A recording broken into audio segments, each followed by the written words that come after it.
നമസ്കാരം. വേദാംഗ ജ്യോതിഷത്തിലെ അമൂല്യമായ അറിവുകളും ആധ്യാത്മിക ജ്ഞാന ഉപദേശങ്ങളും പകർന്നു തരുന്ന പ്രശാന്തം ആസ്ട്രോ ചാനലിലേക്ക് ഏവർക്കും സ്വാഗതം. ഈ ചാനൽ ഇതുവരെയും സബ്സ്ക്രൈബ് ചെയ്യാത്തവർ ഇപ്പോൾ തന്നെ സബ്സ്ക്രൈബ് ചെയ്യുക. നോട്ടിഫിക്കേഷൻ ലഭിക്കുന്നതിനായി ബെൽ ബട്ടൺ അമർത്തുമല്ലോ. ഒപ്പം ചാനൽ ലൈക്ക് ചെയ്യുക, ഷെയർ ചെയ്യുക, കമൻറ്റ് ചെയ്യുക.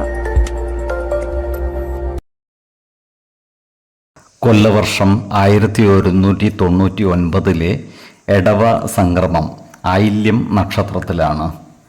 എടവം 1-ാം തീയതിയിലെ ഗ്രഹനില അനുസരിച്ച് മേടം രാശിയിൽ ബുധനും ശുക്രനും, എടവത്തിൽ സർവേശ്വരകാരകനായ വ്യാഴവും ആദിത്യനും, കർക്കിടകത്തിൽ ഗുളികനും, ചിങ്ങം രാശിയിൽ ചന്ദ്രനും, കന്നിയിൽ കേതുവും, കുംഭം രാശിയിൽ ശനിയും, മീനത്തിൽ കുജനും രാഹുവും സ്ഥിതി ചെയ്യുന്നു.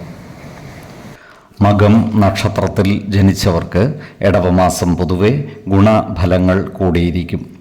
ഈ നക്ഷത്രക്കാർ ഏതു പരിതസ്ഥിതികളെയും അനുകൂലമാക്കിയെടുത്ത് പ്രവർത്തിക്കുന്നതായി കാണാം. ധൈര്യവും ആവേശവും ഇവരുടെ പ്രവർത്തനങ്ങളെ മികവുറ്റതാക്കുന്നതായും കാണാം. ക്രിയാത്മകമായ പ്രവർത്തനങ്ങളാൽ എല്ലാവരുടെയും ഇഷ്ടം നേടിയെടുക്കുവാൻ ഇവർക്ക് സാധിക്കുന്നതുമാണ്. ഏറ്റെടുക്കുന്ന എല്ലാ കാര്യങ്ങളും വിജയകരമായി പൂർത്തീകരിക്കുവാൻ ഇവർക്ക് കഴിയും. സാമ്പത്തിക കാര്യങ്ങൾ കൈകാര്യം ചെയ്യുമ്പോൾ അതീവ ശ്രദ്ധ പുലർത്തുന്നത് ഗുണകരമായിരിക്കും. അമിത ചിലവുകൾ പരമാവധി നിയന്ത്രിച്ചു നിർത്തേണ്ടതുമാണ്. ഭൂമി ക്രയവിക്രയം ചെയ്യുന്നതിനായി പണം ചിലവഴിക്കുവാൻ ഇവർ തയ്യാറാകുന്നതാണ്. എന്നാൽ ഇടപാടുകൾക്കായി കണ്ടെത്തുന്ന ഭൂമിയുടെ നിയമ സാധുതകൾ കൃത്യമായി മനസ്സിലാക്കേണ്ടതുമാണ്. വേണ്ടിവന്നാൽ ഒരു നിയമജ്ഞനിൽ നിന്നും നിയമ ഉപദേശം തേടുന്നതും ഗുണകരമായിരിക്കും. ജോലിസ്ഥലത്ത് മേലധികാരികളുടെ ഇഷ്ടത്തിനനുസരിച്ച് പ്രവർത്തിക്കുവാൻ ഇവർക്ക് കഴിയുന്നതാണ്. പൊതുവെ എല്ലാവരോടും നല്ല രീതിയിൽ പെരുമാറുവാൻ ഇവർക്ക് സാധിക്കുന്നതുമാണ്. കുടുംബ ജനങ്ങളുടെയും സുഹൃത്തുക്കളുടെയും കാര്യങ്ങളിൽ ഇടപെടുവാനും അവർക്കാവശ്യമായ സഹായ സഹകരണങ്ങൾ ചെയ്തു കൊടുക്കുവാനും ഇവർ മടി കാണിക്കുകയില്ല. എന്നാൽ അമിതമായ ആത്മവിശ്വാസത്താൽ എടുത്തുചാടി ഒരു കാര്യവും ചെയ്യാതിരിക്കുവാൻ പ്രത്യേകം ശ്രദ്ധിക്കേണ്ടതുമാണ്. കാലത്തിനനുസരിച്ച് കർമ്മ മേഖലയിലും അനുകൂലമായ മാറ്റങ്ങൾ വരുത്തുവാൻ ഇവർ തയ്യാറാകുന്നതാണ്. സാങ്കേതിക പരിജ്ഞാനം നേടിയെടുക്കുവാനും നൂതന സാങ്കേതിക വിദ്യകൾ നടപ്പിൽ വരുത്തുന്നതിനും ഇവർ മുൻകൈയെടുത്ത് പ്രവർത്തിക്കുന്നതുമാണ്.